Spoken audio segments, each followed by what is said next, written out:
Hello student, good morning, good afternoon, good evening, जब भी आप अपना वीडियो देख रहे हैं। चलिए बेसिकली आज हम इस वीडियो लेक्चर में डिस्कस करने वाले हैं class 10th maths PYQ 2023। Clear है। पहले हम सेक्शन ए डिस्कस करेंगे। जो सेक्शन ए में सारे के सारे क्वेश्चन मल्टीपल चॉइस क्वेश्चन होते हैं। ठीक है, उसमें आपको करेक्ट करना होता है कौन सा ऑप्शन, जिसे बोलते हैं ऑब्जेक्टिव क्वेश्चन। क्लियर है। तो बिना टाइम वेस्ट किए हुए इसका सॉल्यूशन देखते हैं। और हाँ, ये भी मैं बोल रहा हूं, इन सभी क्वेश्चनों को आपको कवर करके जाना है। ठीक है ना, पूरे क्वेश्चन को आप अच्छे से कवर कीजिएगा। फिर उसके बाद भी मैं एडवांस क्वेश्चन करवाऊंगा। ये सारा वीडियो आपको देख कर जाना। बट हाँ, एक बात और है, अगर आप इस चैनल पर नए हैं तो चैनल को सब्सक्राइब कर लीजिए, जिससे वीडियो की नोटिफिकेशन सबसे पहले आपको पहुंचे। क्लियर है। तो बात समझ में आई, स्टार्ट करें सॉल्यूशन। चलो बिना टाइम वेस्ट किए सॉल्यूशन स्टार्ट करते हैं। The graph of y is equal to p of x is given. For a polynomial p of x, the number of zeros of px from the graph. Number of zeros बताना है। Number of zeros बताना। तो number of zeros तो चिल्लर बताने का method है भाई। कोई भी ग्राफ एक्स एक्सिस को जितने प्लेस पर कट करता उसके उतने जीरोज होते हैं। तो ये ग्राफ एक्स एक्सिस को एक प्लेस पर टच कर रहा है, कट कर रहा है, तो नंबर ऑफ जीरोज कितना होगा? तो नंबर ऑफ जीरो कितना हो जाएगा? 1 हो जाएगा। क्लियर है, बात समझ में? अच्छा, अगला क्वेश्चन, द वैल्यू ऑफ के for which the pair of equation, एक इक्वेशन ये है और अगली इक्वेशन ये है। क्या बोल रहा है? Has infinite many solution, then the value of k की वैल्यू बताना। के इक्वल 3 होगा, k does not exist, k equal to minus, k equal to 4। Infinite many solution condition क्या होती है बोलो? इनफाइनाइट मेनी सॉल्यूशन को a1 upon a2 is equal to b1 upon b2 is equal to c1 upon c2। ये infinite many condition बोलो, सही है भाई। इनफाइनाइट मेनी सॉल्यूशन कंडीशन यही है। a1 क्या होता है? Coefficient of x। Coefficient of x यहां कितना है? k। a2 क्या है? जो सेकंड इक्वेशन है उसका x कोएफिशिएंट कितना दिया गया? 6। अच्छा, जल्दबाजी नहीं करना है। b1 क्या है? फर्स्ट इक्वेशन का y कोएफिशिएंट, तो कितना है यहां पर? 1। चाहे आप इस लाइन को इधर लेकर आओगे तो माइनस हो जाएगा, लास्ट माइनस माइनस कैंसिल हो जाएगा, वो जरूर फिक्र नहीं करनी। क्लियर है। और यहां कितना है? 2 इज इक्वल टू c 2, यहां c, मतलब ये c1 की वैल्यू और ये c2 की वैल्यू। आप यार सोचो, जब 1/2 यहां है, 1/2 इक्वल का साइन 2/3, क्या ये दोनों इक्वल होगा? भाई जब ये दोनों इक्वल है ही नहीं, ये दोनों इक्वल है नहीं, तो कहां से के की वैल्यू इक्वल आएगी? के की वैल्यू एग्जिस्ट ही नहीं करेगी, क्योंकि ऐसी कोई भी वैल्यू नहीं आएगी जिसके लिए ये दोनों लाइन मिल करके हमें इनफाइनाइट मेनी सॉल्यूशन देंगे। तो नो वैल्यू ऑफ के मतलब डज नॉट एग्जिस्ट, के एग्जिस्ट नहीं करेगा, क्योंकि ऐसी कोई वैल्यू इस इक्वेशन एग्जिस्ट नहीं करेगी जिसके लिए ये दोनों इक्वेशन इनफाइनाइट मेनी सॉल्यूशन देंगे। चमका? लॉजिक समझ में आया? कहीं डाउट? भाई इनफाइनाइट मेनी सॉल्यूशन कंडीशन क्या होता है? a1 upon a2 equal to b1 upon b2 equal c1 upon c2। बस पुट कर दिए, पटाक चल जाएगा। भाई ये 1/2 इज इक्वल टू 2/3, ये तो दोनों इक्वल ही नहीं है। जब ये नहीं इक्वल तो ये काहे कि इक्वल होगा? समझे नहीं समझे? नोट करो। चलिए भाई, next question, question number 3। If p minus 1, p plus 1 and 2p plus 3 are in AP, then the value of p। ये तो बहुत ही चिल्लर है, ये तो बहुत ही चिल्लर है। अब बोलो क्या इसका कॉन्सेप्ट क्या है? ये देखो, a b c ये 3 number are in AP, a b c AP में है, तो कंडीशन ये होती बीच का डबल आसपास वाले का सम कर दो। बीच में कौन बैठा भी, इसका डबल कर दो और आसपास वाले का सम कर दो, ये कंडीशन लगा दो। और बीच का डबल, यहां सॉल्यूशन देख लें, बीच का डबल बीच में ये है, इसका डबल कर दो इज इक्वल टू आसपास वाले का सम कर दो। आसपास मतलब ये और ये, p -1 प्लस ये हो जाएगा 2p प्लस 3 हो जाएगा। मल्टीप्लाई करो, ये हो जाएगा 2p plus 2 is equal to, यहां पर क्या हो जाएगा 3p प्लस 2 हो जाएगा। तो यहां से p इज इक्वल टू 0 आ जाएगा। चेक करो भाई, इसको इधर लगे 3p माइनस 2p और 2 माइनस 2 0, तो p की वैल्यू क्या आ गई 0। ऑप्शन नंबर थर्ड सही है, ऑप्शन नंबर थर्ड सही 0 है। क्लियर है, यहां तक चमका।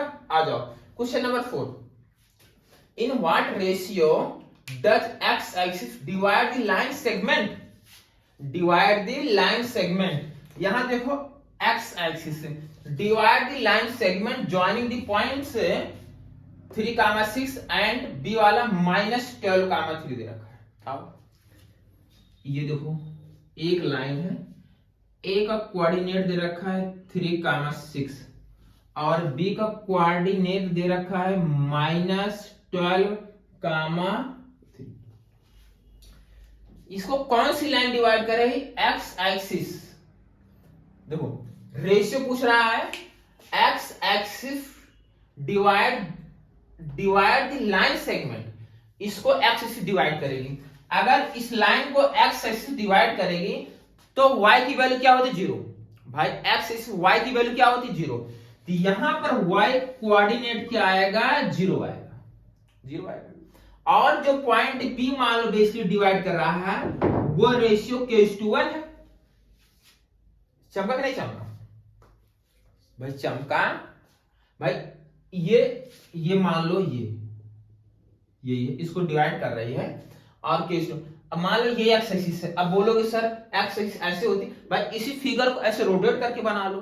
क्लियर है, तो ऐसे रहने तुम्हें चमक जाएगा। ठीक है ना, तो अगर ये एक्सिस को डिवाइड करे, एक्सिस किसकी वैल्यू 0 होती है, y की वैल्यू 0 होती है, y इक्वल टू 0, तो y equal to m1 y2 plus m2 y1 upon m1 plus m2 is equal to 0। Clear है, चमका। m1 की वैल्यू इसे बोल दो m1 और इसे बोल दो m2, ये आपका x1 y1 है और ये है x2 y2 है।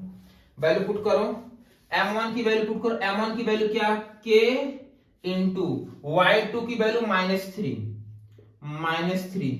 प्लस m2 की वैल्यू 1 है, 1 इंटू y1 कितना 6 अपन m1 plus m2 k plus 1, ये डिवाइड है, इधर जाके मल्टीप्लाई हो जाएगा और इसका मल्टीप्लाई करें ये आ जाएगा 3k माइनस, और इंप्लाई दैट यहां से k इज इक्वल टू आ जाएगा 2। भाई इधर जाएगा -6 हो जाएगा, k equal to -6 upon -3 is equal to, k की वैल्यू क्या आ जाएगी 2 आ जाएगी। तो रेशियो जो आ जाएगा 2:1। लास्ट वाला ऑप्शन सही। चमका, कहीं कोई डाउट दिखाई दे रहा आपको? चलिए student next question. Next question को पहले वीडियो क्रॉस कर क्वेश्चन ट्राई करो। क्लियर है, हाँ वीडियो क्रॉस कर क्वेश्चन ट्राई करो, क्वेश्चन हो रहा है नहीं हो रहा है। In the given figure PQ is a tangent, PQ क्या है tangent to the circle at centre O, centre O है, angle AOB 95 degree, then the measure of angle ABQ।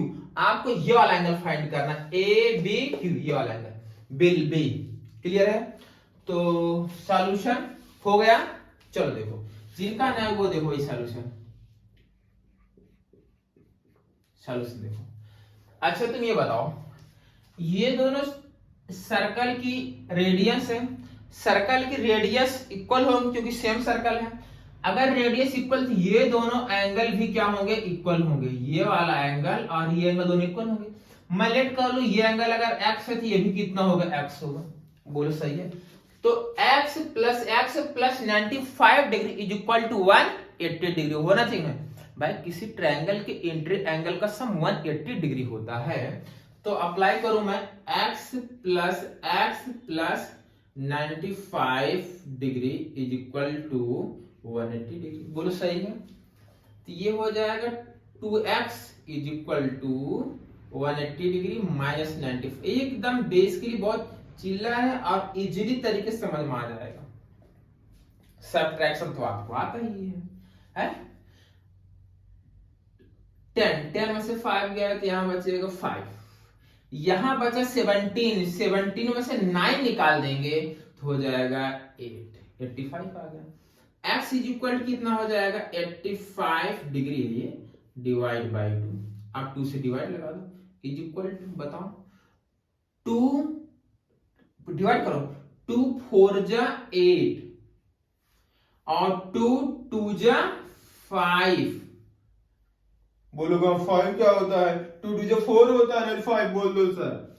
समझे कि नहीं समझे? हाँ, 2 4 जा, भाई डिवाइड करो 4 आएगा, 2 2 जा 4 पॉइंट और बनेगा 10, 2 5 जा 10। सही है एकदम, इसीलिए मैं तुम्हें डिवाइड करना LKG UKG बच्चे वाले सिखा रहा हूं, नहीं तो ऐसे कर दो, गलत करके नहीं आना एग्जाम में। अच्छा, ये एंगल तुम्हें पता चल गया, ये एंगल कितना है 42.5 डिग्री हो गया। अच्छा, अब ये बताओ, ये रेडियस है और ये क्या टेंजेंट है। रेडियस और टेंजेंट परपेंडिकुलर होते हैं, ये तुम्हें पता है। और ये एंगल कितना हो जाएगा, ये एंगल बताओ, ये टोटल एंगल कितना हो जाएगा 90 होगा।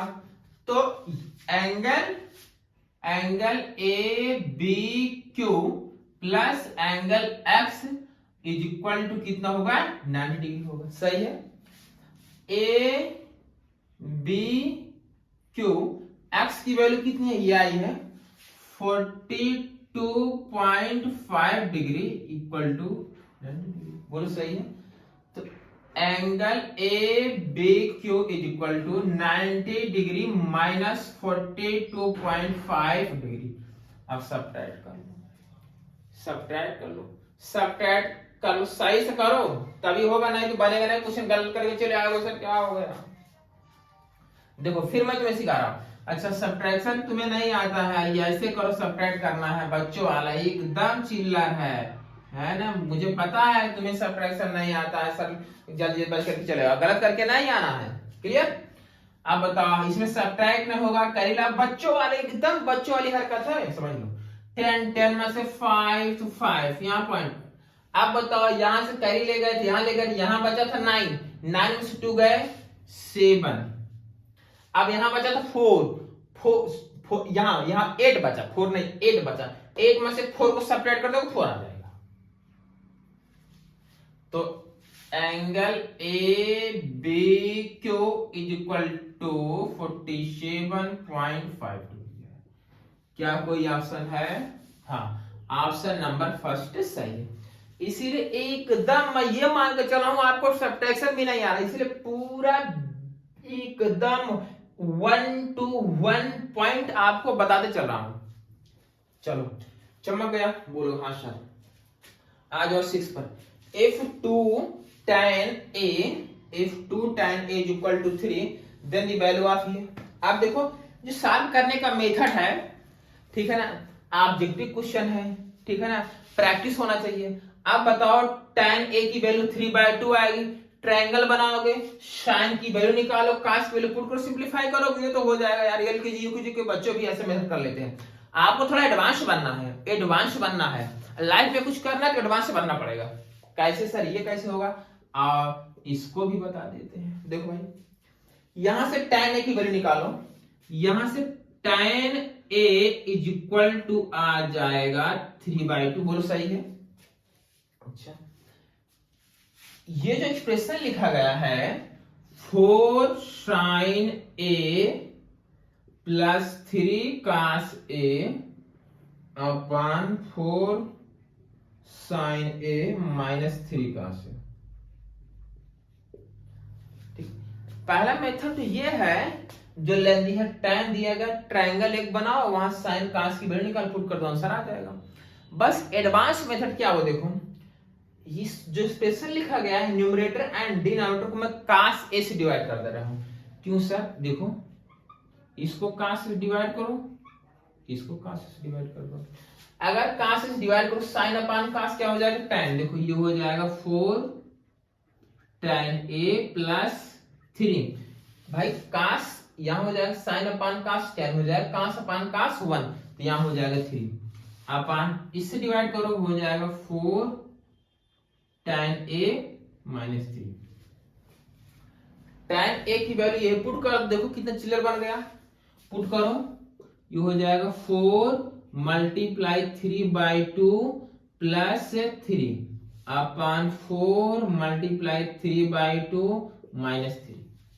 बोलो सही है। अच्छा इससे कैंसिल कर दो 2 आ जाएगा, इससे कैंसिल कर दो 3 2 जा 6, 6 प्लस 3 हो गया 9 और 3 2 जा 6, 6 माइनस 3 3, तो 9/3 इज इक्वल टू क्या आ गया 3। हाँ कोई ऑप्शन 3 3 3 3, हाँ ऑप्शन नंबर 3 सही है, नोट कर लीजिए। चलिए फटाफट next question number 7। If alpha and beta are zeros of the polynomial p of x square plus x minus 1, then 1 upon alpha plus 1 upon beta is equal to क्या आएगा। Video को cross करके question को try करो, हो जाएगा question, बड़े चिल्लर क्वेश्चन है भैया। अच्छा ये आपका पॉलीनोमियल गिवन है, इसके जो जीरोज अल्फा बीटा है, alpha plus beta is equal to minus B अपान ए होता है, तो -1 अपान -1 is equal to -1, alpha into beta is equal सी अपान ए होता, सी की वैल्यू -1 ए की वैल्यू 1 -1 आ गया। बस क्रॉस मल्टी इसकी वैल्यू तुम्हें देखो फाइंड आउट करनी है, इसका मल्टीप्लाई इसमें कर दो हो जाएगा बीटा, इसका इसमें अल्फा अपान अल्फा बीटा एलसीएम ले लिए। अब बोलो अल्फा प्लस बीटा या -1, तो इसके प्लेस पे लिखोगे -1 अपान अल्फा इंटू बीटा भी -1 आया है, तो -1 इससे कैंसिल, 1 अपान 1 मतलब 1। कोई ऑप्शन है, ऑप्शन नंबर 1 सही है। क्लियर है। अच्छा question number 8, the least positive value of k, least positive value of k for which the quadratic equation 2x square plus kx minus 4 equal to 0 has rational roots. अच्छा rational roots क्या होता है, अब यहां बात समझ में आती है, सर ये कैसे निकालेंगे रेशनल रूट की बात आ गई, तो रेशनल क्या होता है, रेशनल और इरेशनल जानते हो। पहले बात तो देखो कुछ ऑप्शन वैसे रिजेक्ट कर दो, इसको चाहिए रेशनल रूट्स, तो भाई अगर k की वैल्यू आपने ये पुट करोगे, दिमाग लगाओ थोड़ा सोचो, लॉजिकल सोचो, k की वैल्यू आप ये पुट करोगे यहां 2√2, फिर इसको सिंपलीफाई करो, जो x की वैल्यू आएगी वो रूट में आएगी, अगर √2 या √3 ऐसे कुछ आ गया वो इरेशनल रूट हो जाएगा।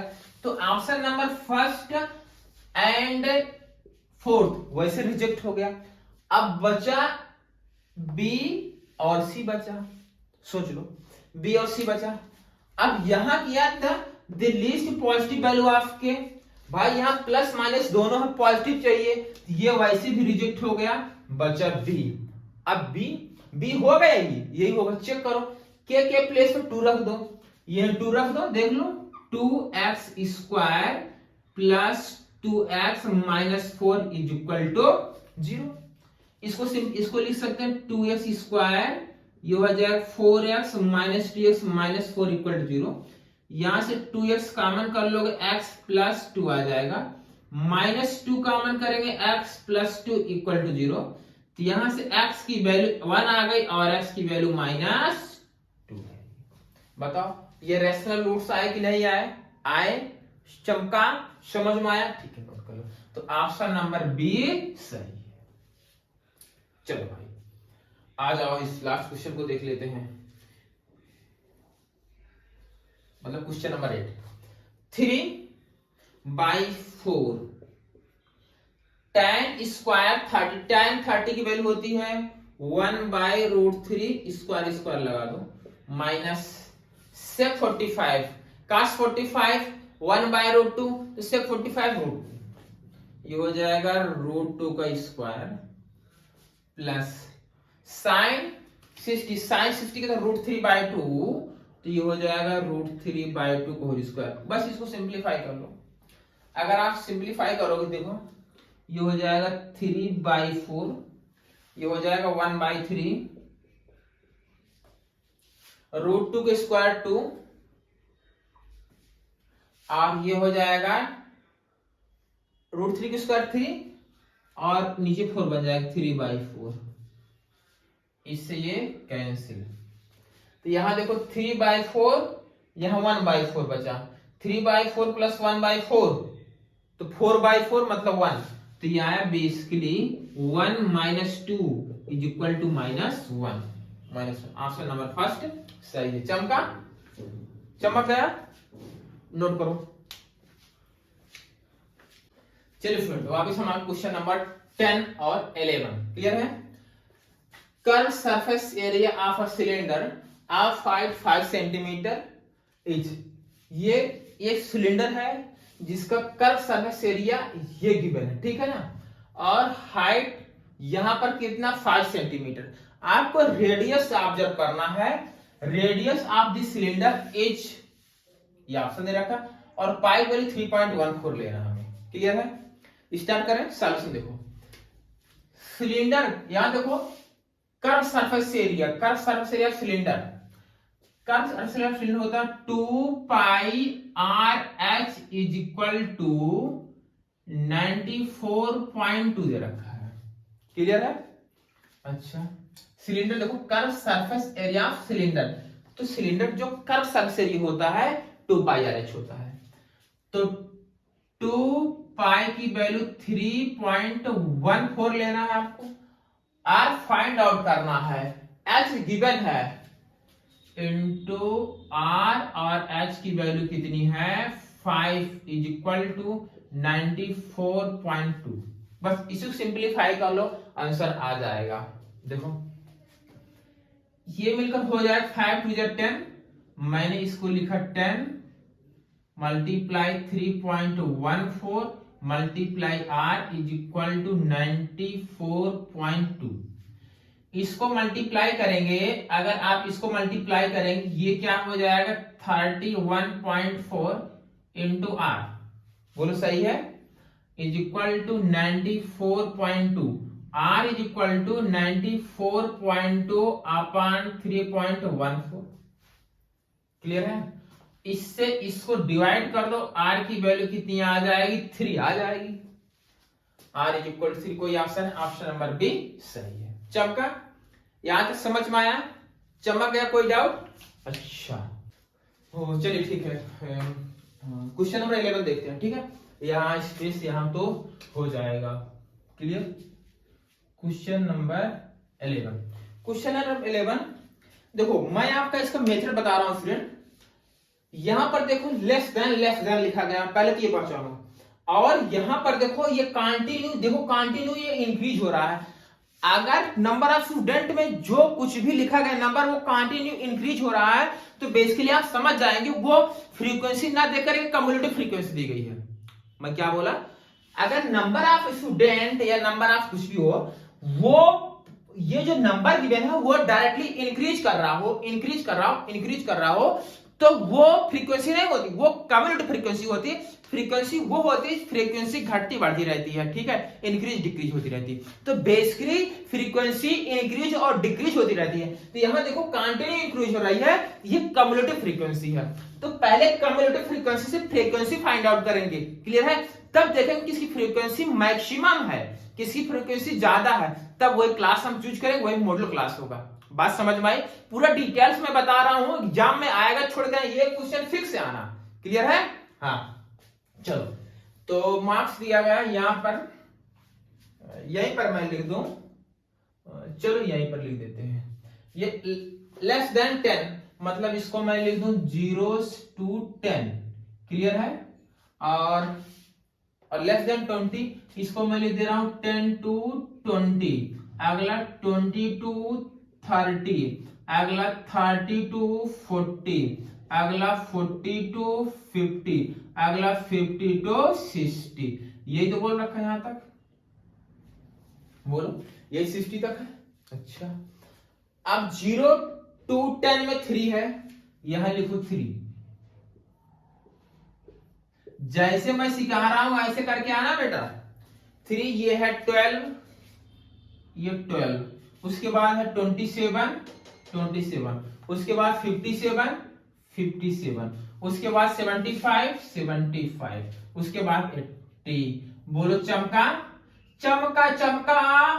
अच्छा, अब ये जो है ये कम्युलेटिव फ्रीक्वेंसी है, ये CF है, CF है, CF ये क्या है? Cumulative frequency CF।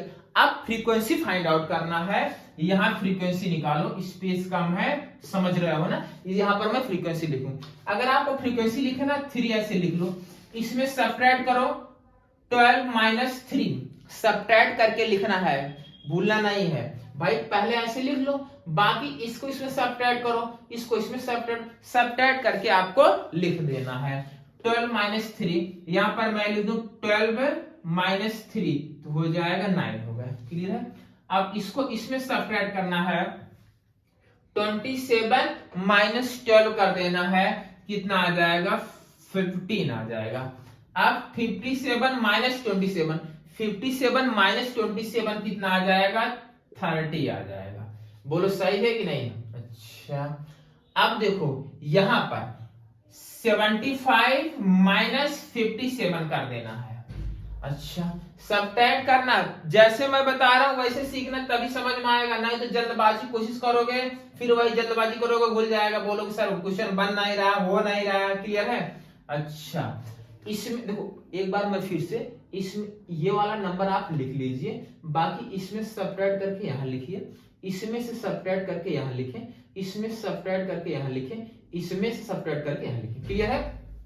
एक बार फिर से यह नंबर यहां लिखें, फर्स्ट वाला नंबर आप लिख लीजिए, बाकी इसमें सब्ट्रैक्ट करके यहां, इसमें सब्ट्रैक्ट करके यहां, इसमें सब्ट्रैक्ट करके यहां, अब इसमें इसको सब्ट्रैक्ट करके यहां लिखना है। मतलब यही लिखना 75 माइनस 57 कर देना। समझे नहीं? समझे? 75 माइनस 57 गलत नहीं करना, एग्जाम में गलत बिल्कुल नहीं करना है, ठीक है?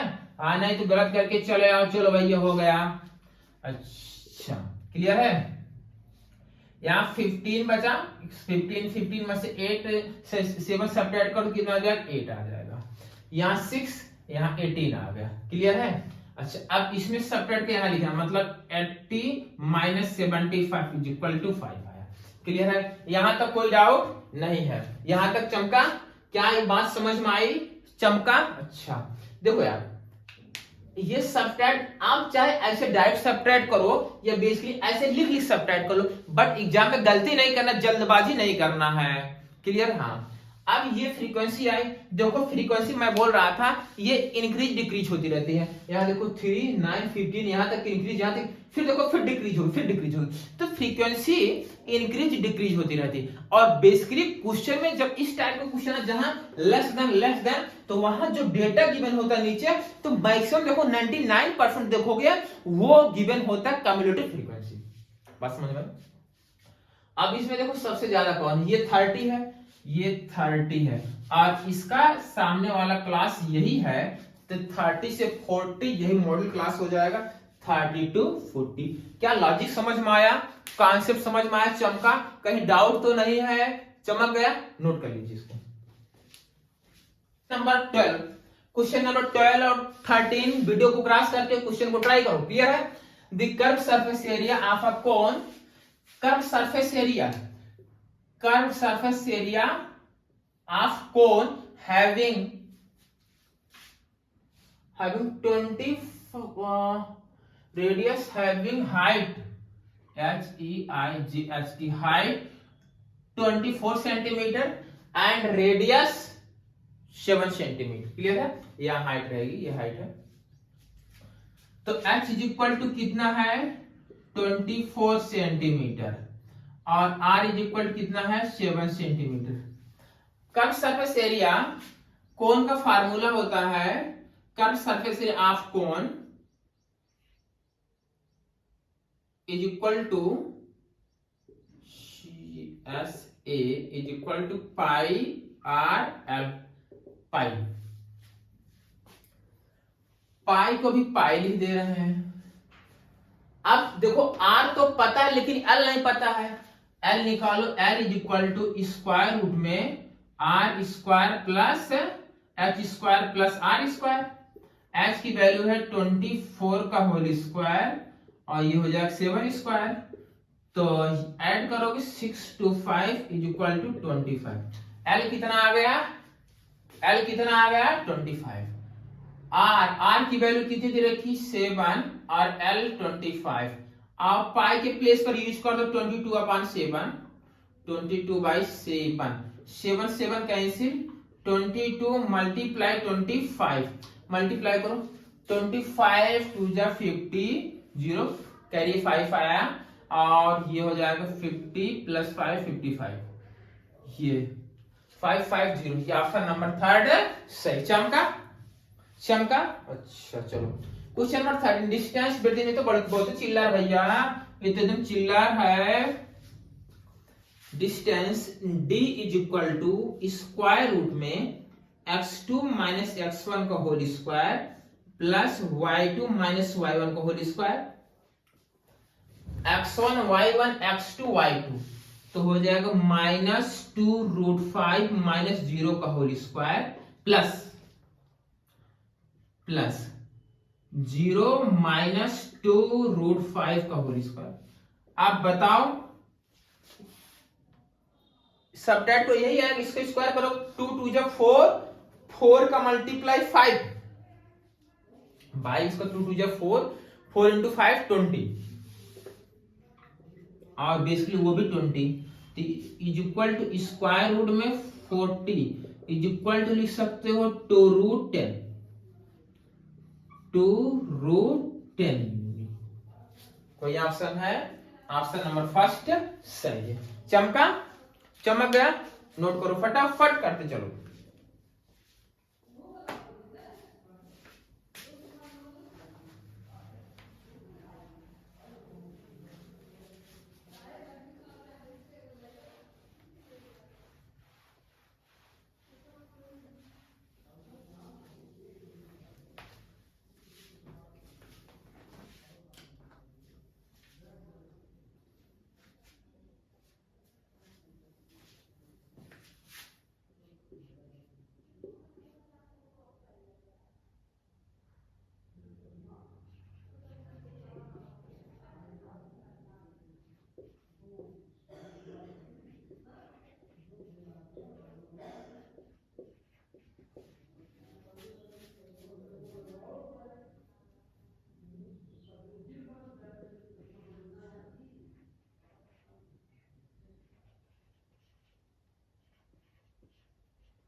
चलिए फ्रेंड, हम आ गए वापस नेक्स्ट क्वेश्चन पर। Question number 14, which of the following is a quadratic polynomial having zeros -2/3 and 2/3? भाई जीरोज मतलब ये अल्फा बीटा दिया गया है, यहाँ आपको पॉलिनोमियल क्रिएट करना है। पॉलिनोमियल क्रिएट करने का जो फार्मूला होता है, बोलो p of x is equal to k, यहाँ होता है x square minus sum of the zeros plus product of the zeros, यही फार्मूला है। पुट करो, ये हो जाए k x square minus alpha की वैल्यू -2/3 प्लस बीटा 2/3, यहाँ x प्लस ये है 2/3 माइनस में और ये 2/3 प्लस में। बोलो सही है? ये कट जाएगा भैया, तो 0 का मल्टीप्लाई 0 प्लस माइनस माइनस 2 2 जा 4 3 3 जा 9, तो क्या आ जाएगा p of x is equal to k x square देखो ये पूरा खत्म हो गया कहानी, क्योंकि ये 0 बन गया, 0 का मल्टीप्लाई x बनेगा 0, ये पूरा टर्म 0 बन गया। एक्स स्क्वायर माइनस 2 2 जा 4/9। भाई ये तो पूरा खत्म हो गया, प्लस माइनस माइनस 2 2 जा 4/9 बचा। अब क्या करना, ये ऑप्शन है, अब कुछ दिखाई नहीं दे रहा सर, क्या करें? दिमाग लगाओ। मैं इसका मल्टीप्लाई कर दिया, 9x स्क्वायर माइनस 4/9 होगा। अब मैं क्या कर रहा हूं, take k is equal to, मैंने ले लिया 5 ले लो, 5 ले लो। अगर 5 ले लोगे, क्या कोई ऑप्शन मैच करेगा? नहीं मैच करेगा। तो मैं क्या लू, k का, k की वैल्यू मैं ले रहा हूं 45। अगर k की वैल्यू आपने लिए 45, यहां हो जाएगा 9x स्क्वायर माइनस 4, ये हो जाएगा 9, इससे कैंसिल कितना आ गया 5, तो क्या बचा बोलो, देखो 5 9x स्क्वायर माइनस 4, देखो मैच किया कि नहीं किया भाई? यहां माइनस का साइन, ये तो और ये दोनों वैसे रिजेक्ट हो गए भाई, यहां प्लस बीच में माइनस आ रहा है, ये दोनों वैसे रिजेक्ट हो गए। और देखो यहां 9, इसका मल्टीप्लाई 9x स्क्वायर और यहाँ 4, ये वैसे बचा ये वाला केस। अब इसको लाने के लिए तो मैंने k की वैल्यू ले लिया। बात समझ में आई? कहीं कोई डाउट? नोट करो इसको। चलो आ जाओ, इसको देखो, दिमाग लगाओ, इसको दिमाग लगाओ। पहले क्वेश्चन करो, कमेंट करो क्वेश्चन हो रहा है कि नहीं हो रहा है वाला। If the value of each observation of an statistic data is increase by 3, अच्छा, then mean of the data unchanged रहेगा कि इंक्रीज होगा 3 या इंक्रीज बाय 6, इंक्रीज बाय 3 है। देखो दिमाग लगाओ, रटना नहीं है, अगर रटे तो क्वेश्चन चेंज अगर कर नहीं पाओगे। यहां इंक्रीज दे दिया, क्वेश्चन आ गया डिक्रीज बाय 3, तब क्या करोगे? इसीलिए कॉन्सेप्ट सीख कर आपको जाना। क्लियर है? चलो मान लो जो लेट द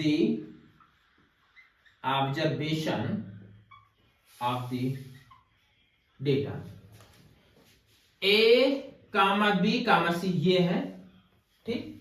इसकी मीन क्या, मीन निकालो, m is equal to a plus b plus c divide by 3 हो जाएगा। अब यहां तक समझा, चमका, ये मीन है।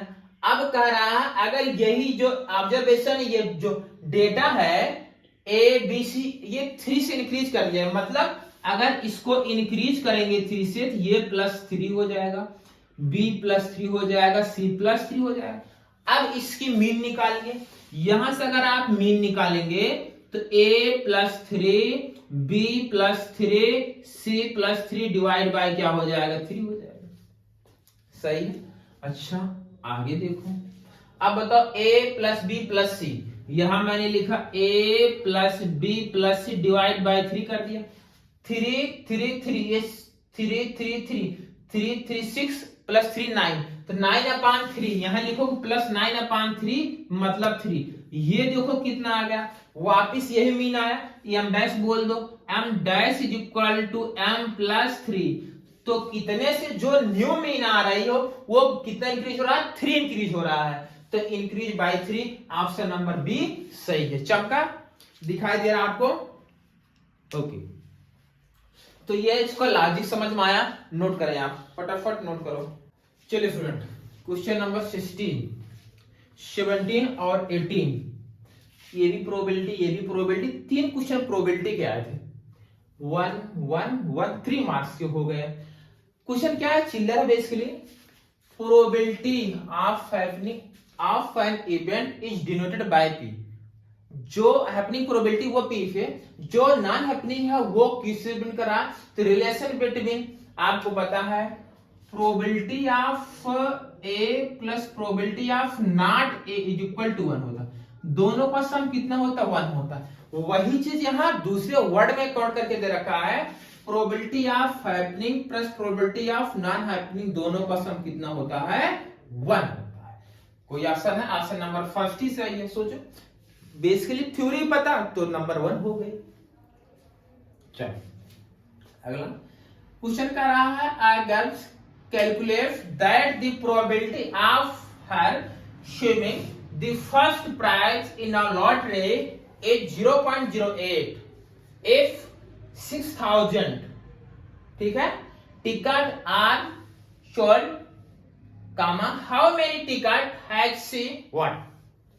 अब बताओ ये क्वेश्चन कह रहा है, एक गर्ल्स है, ठीक है ना, एक गर्ल्स है, फर्स्ट कोई लॉटरी है, फर्स्ट प्राइज जीतने की प्रोबेबिलिटी इतनी है, बट अगर 6,000 टिकट, 6,000 टिकट, यहां लिखा है 6,000 ticket are sold, how many ticket has she won, total कितने टिकट काउंट किए गए होंगे, 6,000 टिकट यहां बेचे गए हैं, सोल्ड किए गए हैं, तो how many ticket has she bought, कितने टिकट खरीदे गए होंगे।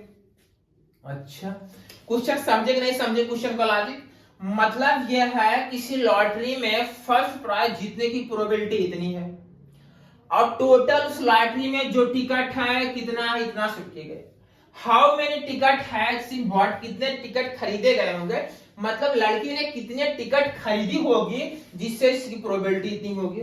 जब तक क्वेश्चन का मीनिंग समझ नहीं तब तक होगा नहीं। भाई एक लॉटरी में 6,000 टिकट है, ऐसे समझो 6,000 टिकट है, तो कोई गर्ल्स है, फर्स्ट प्राइज जीतती उस लॉटरी में, प्रोबेबिलिटी इतनी है, तो आप बताओ इसमें से कितना टिकट वो खरीदी होगी जिससे प्रोबेबिलिटी इतनी होगी। आप क्वेश्चन समझ में आया? तो देखो करना क्या है, टोटल ये है, प्रोबेबिलिटी, अब बताओ probability P of A is equal to number of favourable outcome निकालने हैं, उसको मान लो x अपान टोटल आउटकम कितने हैं, 6,000 अपान 6,000 क्लियर है, और प्रोबेबिलिटी इवेंट कितनी दी गई है, 0.08, यहां लिख दो 0.08 is equal to x upon 6,000, cross multiply कर लेंगे, क्या x इज इक्वल टू, ये 2 0 में खत्म हो जाएगा, यहां बचेगा 6 से 6 8 जा 480, 480 आया, कोई ऑप्शन है 480, ये है करेक्ट है। क्लियर है, बात समझी कि नहीं समझी भाई। Probability of an event P of equal number of favourable outcome upon total outcome, number of favourable outcome निकाल, इसको x मान टोटल आउटकम कितना 6,000 है, प्रोबेबिलिटी कितनी दी गई 0.0, पुट कर दो आंसर आ जाएगा। अच्छा इन अ ग्रुप ऑफ 20 पीपल एक ग्रुप है जिसमें 20 पीपल है, 5 कैन नॉट स्विम, 5 पीपल ऐसे जो वो तैर नहीं सकते हैं। इफ 1 पर्सन इज सिलेक्टेड, उसमें से एक पर्सन सिलेक्ट किया जाता है random, then the probability that c, मतलब वो गर्ल्स या बॉयज कैन स्विम। अब बताओ टोटल कितने हैं, इसका सॉल्यूशन है, चलो यहां बता देते हैं, यहां बता देते हैं, चिल्लर है ना। टोटल कितने हैं, 20 पर्सन है, जिसमें से 5 भैया वो स्विम करना जानते हैं, ठीक है ना। 5 क्या कर लेते हैं, स्विम कर लेते हैं, 5 स्विम कर लेते हैं। और अगर 5 स्विम कर ले रहे हैं, 15 तो बिल्कुल नहीं कर पा रहे हैं, तो वैसी की प्रोबेबिलिटी निकालनी है जो स्विम नहीं कर पा रहे हैं। अच्छा, जो स्विम नहीं कर पा रहे हैं प्रोबेबिलिटी, तो P of A is equal to swim न करने वाले पर्सन कितने, 15 है, अपॉन टोटल कितने हैं, 20 है। तो सिंप्लीफाई कर दो, 5 3 जा 15 और 5 4 जा 20, 3/4 कोई ऑप्शन है, दिस इज फर्स्ट ऑप्शन 3/4। चपका, कहीं कोई डाउट, नोट करो, फटाफट नोट करो। चलिए हम वापिस आ गए क्वेश्चन नंबर 19 पर। क्वेश्चन नंबर 19 असर्शन और रीजन, वो मैंने ऑप्शन नहीं लिखा, क्लियर है। हाँ यार काफी लेंदी हो जाता है, ये लिखना पड़ता, ऑप्शन मैंने लिखा, मैं बता दूंगा, क्लियर है। हाँ, असर्शन क्या रहा, point P 0,2, point P 0,2 is the point of intersection of y axis with the line, clear है। पहले आप देखो इंटरसेक्शन पॉइंट y एक्सिस पर किसकी वैल्यू 0 होती है, x की वैल्यू 0 इसमें पुट कर दो। अगर x की वैल्यू 0 पुट कर दोगे, 3 multiply 0 plus 2y is equal to 4, ये 0, यहां से y की वैल्यू आ गई 2, तो पॉइंट यहां से आ जाएगा 0,2। अच्छा 0,2 आया भाई, चलो सही है। अब यहां the distance of the point, the distance of the point P 0,2 यही कहीं होगा भाई, 0,2 भाई 0,2 from the x axis is 2 unit, बिल्कुल सही है भाई। ये पॉइंट P जो है ये तुम्हारा x एक्सिस है, इससे कितनी डिस्टेंस पर है, 2 यूनिट डिस्टेंस पर है। मतलब असर्शन भी ट्रू है, रीजन भी ट्रू है। इसमें y एक्सिस और इसमें दोनों में चेंज हुआ है, assertion and reason both are true but reason is not correct explanation for assertion, clear है, बात समझ में आई। दोनों ट्रू है बट रीजन जो है वो assertion का करेक्ट एक्सप्लेनेशन नहीं होगा, करेक्ट एक्सप्लेनेशन नहीं होगा, क्लियर है। अच्छा आ जाओ क्वेश्चन नंबर 20 पर। क्वेश्चन नंबर 20 assertion क्या बोल रहा है, the perimeter of triangle ABC is a rational number. अच्छा ये 3 है, सॉरी ये 2 है, ये 3 है, ये 2 सेंटीमीटर 3 सेंटीमीटर। हाइपोटेनस अगर AC निकालोगे, 2 2 जा 4, 3 3 जा 9, रूट हो जाएगा 30। अब पेरीमीटर का मतलब क्या होता है, पेरीमीटर का मतलब होता है, डेफिनेशन क्या होती है, सम ऑफ ऑल साइड, तो हो जाएगा 2 + 3 + √13 हो जाएगा। ये तो एक इरेशनल नंबर है, रेशनल नहीं, इरेशनल नंबर है ना, ये तो इरेशनल नंबर है, और यहां बोला है रेशनल, तो तुम्हारा असर्शन क्या हो गया, फॉल्स हो गया, बात समझ में आई। अच्छा यहां रीजन क्या देगा, the sum of the square of 2 rational number, 2 rational number is always rational, बिल्कुल सही भैया। अगर 2 रेशनल नंबर है उनका स्क्वायर करके सम करोगे तो वो एक रेशनल ही नंबर आएगा।